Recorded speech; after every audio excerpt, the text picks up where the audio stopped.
Muitos de vocês sabem que eu já trabalhei como repositor de supermercado e que a minha experiência lá dentro não foi uma das melhores, mas o que pouca gente sabe é que esse não foi o meu primeiro emprego. Na verdade foi o meu primeiro de carteira assinada. Antes disso, eu já tinha trabalhado como garçom. Esse foi de fato o meu primeiro emprego trabalhando para outra pessoa. E eu posso te dizer uma coisa, trabalhar ali era muito mais bizarro do que você pode imaginar. E como? Bom, basicamente isso porque eu era garçom de um boteco. Um lugar maravilhoso onde pessoas misturam bebidas e comida com uma pequena dose de briga, traição e um certo consumo de outros tipos de substâncias, se é que você me entende. A farinha, o cloreto de sódio, o pozinho branco. Eu falei que foi muito bizarro trabalhar ali. Esse foi o tipo de coisa que eu presenciei trabalhando naquele lugar durante a madrugada. E o mais engraçado é que eu presenciei essas coisas estranhas em apenas um único mês de trabalho. Fico imaginando o que as outras pessoas que estavam ali há mais tempo já presenciaram trabalhando naquele lugar bem suspeito. Bom, de qualquer forma, se vocês puderem me ajudar se inscrevendo nesse canal e deixando o like aqui embaixo, vocês vão estar me ajudando demais a continuar trazendo mais vídeos aqui, compartilhando a minha opinião e um pouco da minha experiência nessa vida adulta. E agora o canal tem a função membro, para quem quiser e puder, obviamente, tá ajudando ainda mais o canal. Vou estar agradecendo bastante quem estiver dando uma força lá. Eu tive um pequeno contratempo nesses últimos meses que fizeram com que o canal ficasse um bom tempo sem vídeo, mas agora já tá tudo resolvido e vou continuar trazendo ainda mais vídeos aqui para vocês. Então se inscreve aí embaixo para estar acompanhando tudo e não perdendo nada, beleza? Dá like! Tudo começou quando eu terminei o ensino médio. Eu tava doido para arrumar um emprego e começar a trabalhar, justamente para conseguir comprar as minhas coisas. Aquela vontade básica que todo mundo tem de se tornar independente e poder finalmente comprar tudo que você quisesse. Foi quando o perfil no Instagram da minha cidade, que divulga vagas de emprego, publicaram essa de garçom. Eu já tinha tentado vários outros empregos, como vendedor e atendente, que são os tipos de emprego mais comuns aqui na minha cidade, mas a maioria deles sempre pedia experiência. E como que um jovem que acabou de terminar o ensino médio e que nunca trabalhou na vida faz para conseguir um emprego desse? Não sei. Simplesmente não consegue. Ou você mente no currículo dizendo que sabe e torce para que eles não descubram enquanto você aprende na marra, ou espera que alguma empresa, como a de supermercado, por exemplo, que não necessita de experiência, te contrate. Bom, foi o que mais tarde acabou acontecendo. Fiquei por bastante tempo mandando vários currículos na esperança de que algum deles me dessem a oportunidade de trabalhar ou até mesmo de fazer a entrevista e não consegui. Até que surgiu essa vaga de garçom naquele boteco desgraçado. Mandei meu currículo para eles e mais ou menos com uma hora depois, eles retornaram pedindo para que eu fosse fazer um teste ainda naquele mesmo dia. Eu fiquei bastante feliz porque finalmente ia conseguir um emprego e ter o meu próprio dinheiro e se tornar independente, mas confesso que tinha um pouco de dúvida. Afinal, as condições de trabalho e o salário, entre muitas aspas, não era nada bom. Era papo de R$ 800 por mês, pagando R$ 200 por semana, trabalhando de terça a domingo, incluindo os feriados. Famosa escala 6:1, de 5 horas da tarde até 3 horas da manhã. Pelo menos era isso que eles escreveram na publicação, porque na prática era bem diferente. A gente costumava ir até umas 4 ou 5 da manhã. E um detalhe, tá? A gente não tinha hora exata para descanso, como eu tinha, por exemplo, quando trabalhava no supermercado. A gente trabalhava direto do momento que chegava até ir embora. A gente tirava assim um tempinho ali no local para comer, mas era tudo no meio do trabalho. Se chegasse alguém, a gente tinha que parar e ir lá atender. E isso foi uma das coisas que na época eu nem ligava muito. Afinal, eu tava tão feliz por estar trabalhando que eu nem cheguei a pensar se tava certo o que eles estavam fazendo. E para ser bem sincero, isso era um dos menores problemas que aquele lugar tinha. A primeira semana de trabalho passou, foi até que bem tranquilo. Eu consegui aprender muita coisa e recebi o meu suado dinheirinho no domingo, que era o último dia de trabalho, porque na segunda eles fechavam e consequentemente era minha folga. Mas a partir daí as coisas começaram a ficar bem estranhas. Eu já tinha percebido que o dono, ele não era um cara muito humilde, educado e fiel. Desde o primeiro dia de trabalho, o que eu esperava era ter um contato e uma conversa direto com ele, uma explicação básica sobre o trabalho, qualquer coisa. Afinal, ele era o dono dali. Mas para vocês terem noção, ele nem conversou comigo no primeiro dia que eu cheguei para trabalhar. Ele só olhou para mim, eu falei que era o cara que tinha conversado com ele pelo Instagram e a partir desse momento,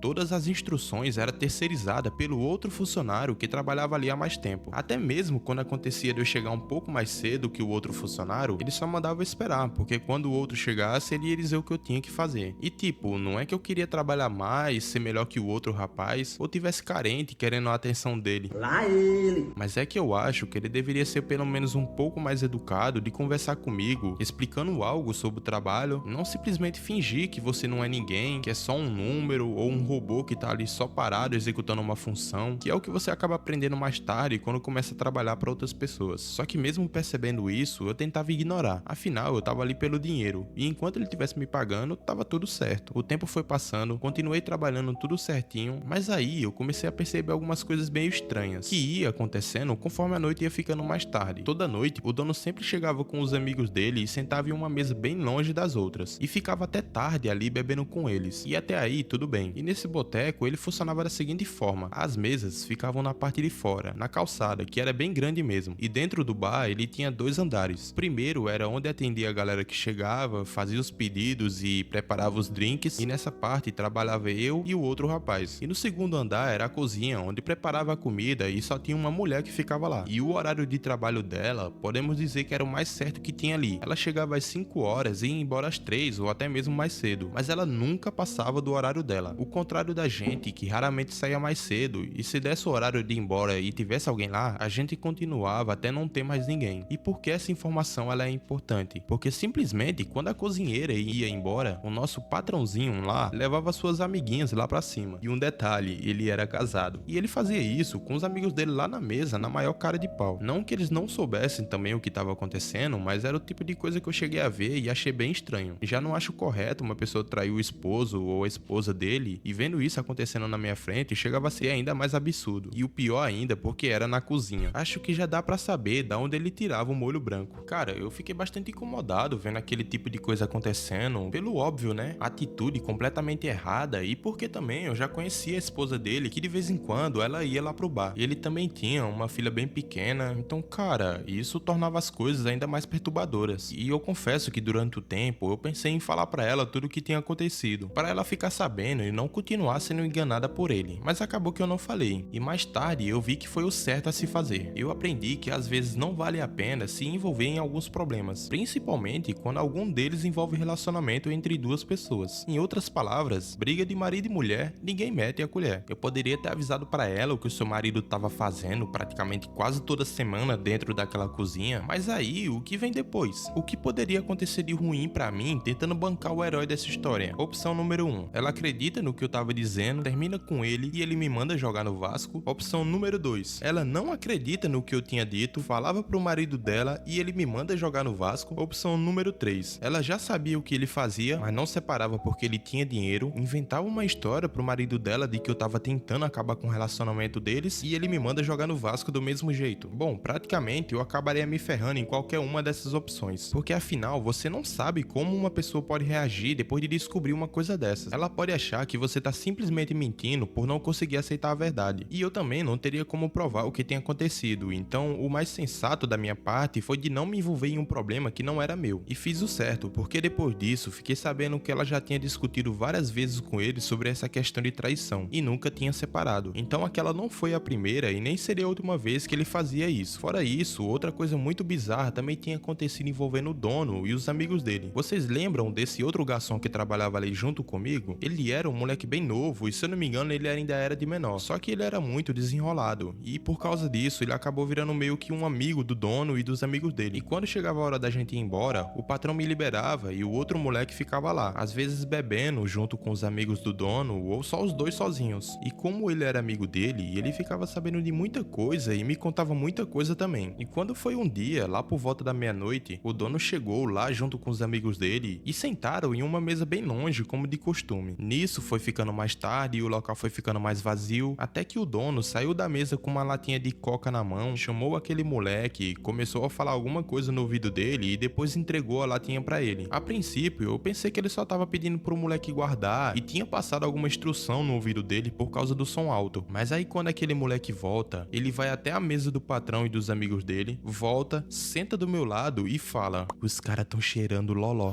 Cara, eu olhei pra ele assim, com a cara meio de desacreditado e de quem não tinha entendido, e ele falou de novo: os caras tão cheirando loló. E poxa, eu sei que o patrão não batia muito bem na cabeça e que em um bar geralmente acontecia muita coisa maluca, mas porra, os caras tão usando coisas ilícitas em céu aberto como se não fosse nada, porque mesmo sendo tarde da noite e não tendo muita gente ali no bar, ali era um local comercial e em volta tinha vários outros bares cheios de gente. E mesmo assim, sem acreditar no que o moleque me disse, eu perguntei pra ele como é que ele sabia daquilo. E ele me falou que aquela latinha de coca que o cara entregou pra ele era onde tava o negócio que você já sabe o que é. E que lá na mesa do patrão eles estavam com uma pedra. É isso mesmo, pedra. E cara, eu fiquei sem acreditar que isso realmente estava acontecendo e só falei: ah, beleza, que bom, né? Naquele momento eu já tinha percebido que não dava mais pra ficar naquele local por muito tempo, porque senão eu acabaria sendo preso ou até mesmo acabaria sendo escalado pra jogar no Vasco. Não era possível que aquele tipo de coisa estava acontecendo com menos de um mês de trabalho. Eu já tinha presenciado uns 10 tipos diferentes de crime sendo cometido tudo em uma mesma noite. Era bizarro, a única coisa que eu pensava quando esse tipo de coisa acontecia era que eu não deveria me envolver, nem mesmo ficar perguntando, justamente para evitar as chances de eu acabar me tornando parte daquilo. E foi o que eu fiz. Continuei trabalhando sem me envolver em nada. O outro garçom me chamava para beber junto com ele no meio do trabalho ou quando estava perto de fechar, mas eu sempre recusei, até porque eu nem bebo. Mas aí uma coisa muito ruim aconteceu, algo imperdoável para mim e a pior coisa que um patrão poderia fazer para o seu funcionário, que era não pagar. Lembra que eu falei que o pagamento era toda semana, no domingo principalmente? Então, ele começou a atrasar. O pagamento da primeira semana foi tudo certo, mas o problema começou a partir do segundo. Ele atrasou 2 dias, mas pagou. Só que do terceiro em diante, foi literalmente tudo por água abaixo. Ele simplesmente parou de pagar sem dar explicação nenhuma, sem conversar comigo, como se nada tivesse acontecido. E quando eu tentei falar com ele não deu atenção pro que eu tava falando e só fez um sinal com a mão assim de vaza, como se estivesse falando com uma criança. No mesmo instante, ele percebeu o que tinha feito e tentou se explicar, falando que no momento não dava. Tudo isso enquanto eu olhava ele pegando um monte de dinheiro do caixa e colocando na carteira. E enquanto eu olhava o extrato de 7 mil reais que ele tinha movimentado naquele mês em apenas uma das maquinetas que ele tinha. Foi bem chato passar por isso, porque você meio que fica de mãos atadas, indo trabalhar na esperança de que na semana seguinte ele fosse me pagar. E eu sou o tipo de pessoa que não gosta muito de chamar atenção, de fazer escândalo mesmo estando certo. Por mais que aquilo possa solucionar o problema, eu prefiro resolver em uma conversa tranquila, como duas pessoas civilizadas. Mas esse tipo de pessoa não quer conversa. Elas veem outras pessoas como algo inferior a elas. E foi quando, na minha 5ª semana de trabalho, eu decidi tentar fazer um acordo amigável com o dono para me pagar o que devia e eu poder ir embora. Dos 3 pagamentos que ele me devia, pagar somente 2 e deixar um para lá. O que obviamente não aconteceu. Foi exatamente o contrário disso. Ele pagou apenas 1 e deixou 2 para lá. E depois de presenciar tudo isso que aconteceu, tomei a decisão de que não valia a pena brigar por isso. Afinal, ele não se importava de perder o funcionário, porque infelizmente em uma cidade como essa, sempre vai ter alguém precisando de trabalho, que vai acabar ocupando esses lugares desgraçados, porque infelizmente elas precisam. Então pessoas como essas não se importam se você vai deixar de trabalhar para ela ou não. Sempre vai ter alguém para ocupar aquele lugar. Então por mais chato e difícil que fosse, eu preferi sair com o pouco que tinha e tentar arrumar outro emprego.